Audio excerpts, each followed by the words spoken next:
What's up, everyone? It's Eric with Option Edge, and today I want to go over my biggest stakes as a beginner, something that I wish I knew before starting my options journey. So we'll go over a couple of them, and yeah, let's get into it. So the first biggest mistake I would do when I first started trading options was I would get alerts and stuff like that in random companies, and I would buy a call, buy a put in that stock, and I would get into it and then watch. I would buy into it, and then a couple days would pass, and I'd either be up a lot or down a lot.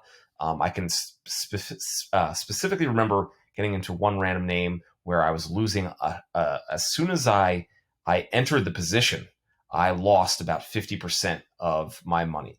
Okay, and that's because I was dealing with an illiquid underlying. Okay, something that has a wide bid and ask. So let me just show you an example of a let's start with Apple. Okay, now we're at the options chain for, let's just do I want to do November 19th. Okay, we're going to do at the money call. Let's see what the bid and ask is. So you can see buyers are trying to buy this at 490. Okay, and sellers are trying to sell this for 495. So if you're a buyer, you want to buy low at that price, excuse me.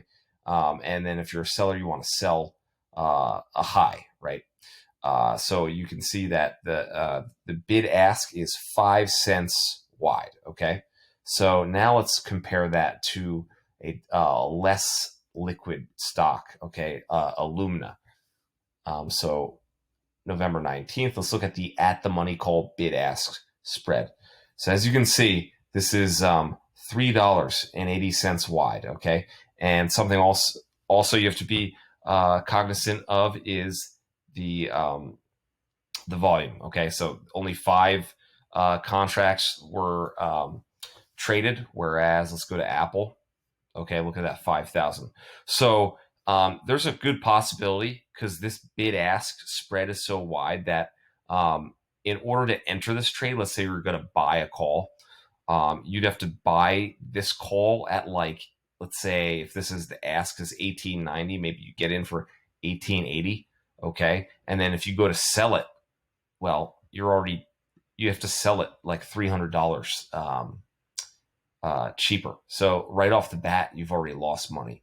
And this is a mistake I still stupidly make. And another good tool, this is Tasty Trade, which is, the more I use Tasty Trade, the more I like it. I use Robinhood, but I use Tasty Trade for a lot of stuff. So they have a little liquidity ranking, star ranking up top. So this gives Apple 4 stars. If we look at Apple SPY, 4 stars. Let's say Microsoft, 4 stars.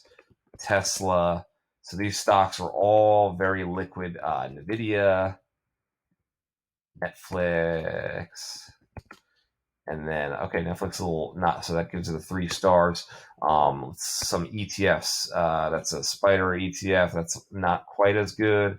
XLF financial ETF.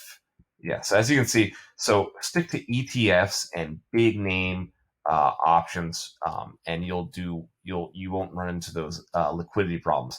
Now let's look at Illumina. It's a one star. Okay, let's do. You can think of some random biotech stock. I like NVT. Okay, that's 3 stars. Anyway, you get the idea that you can use this. You can go to tastyworks.com, create an account, and then just check before you make trades. Check either the liquidity ranking here, or check your bid ask. Okay, so that's something you should always do. Some of these stocks, you're better off you just buying stock if you're bullish in that in on the underlying versus buying the options. Okay. So the other thing I learned, which greatly helped my P&L, and I'll link to the video I made about debit spreads and credit spreads. But if you're bullish on it in a company, or bullish in a stock, instead of just buying an outright call, if you buy a call, then sell a more out of the money call, you can reduce your theta decay. You can increase your probability of profit.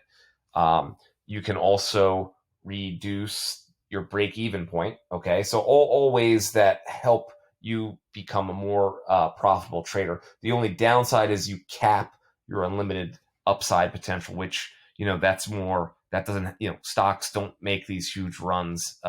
Maybe just in 2020, you saw that, but that doesn't happen every day. Okay. So you got to trade for the long game.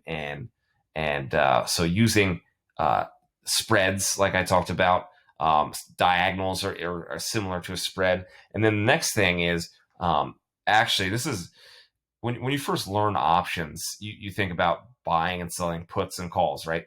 But the most profitable traders actually are net sellers. And the reason behind this is because when you sell premium, part of the premium is time and the other part is volatility. So volatility tends to be overstated, implied volatility. So that means that if you sell if you're a net seller of options and you sell to buyers, basically every time buyers are overpaying for that premium.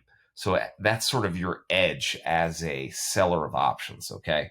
So that's something also I learned. So, as I get more and more involved in options and more experience, find myself selling more premium. Okay. The other thing is understanding how volatility affects pricing. Okay. When I first started trading, I had no idea about the whole earnings vol crush. Okay.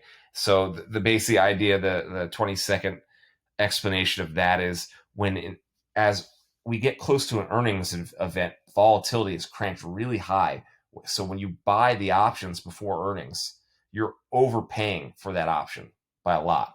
And then if after earnings, what happens is new information is brought to the market. There's less questions around where that stock is going to move. So that means the volatility ends up contracting. And as you know, if you're long options, if volatility contracts, the pricing of your option will decrease.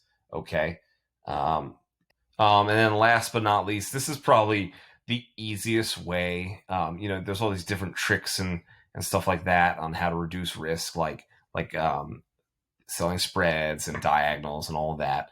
But at the end of the day, the thing that, especially if you have a small account, positioning too large is probably going to be the riskiest thing you do. And I know this is something I have to fight with every day, but you want to go big. You're confident. You think it's going to work out, and you just really don't know. Okay, so it's something that I have to really fight with. It's more of it's like a greed. It's a greed thing. So that's the last mistake I've made as a beginner options trader and also a more veteran options trader. So those are just couple quick tips. But yeah, anyway, hope you enjoy this content. Like and subscribe if you are. And as always, this is not any financial advice. Alrighty, peace.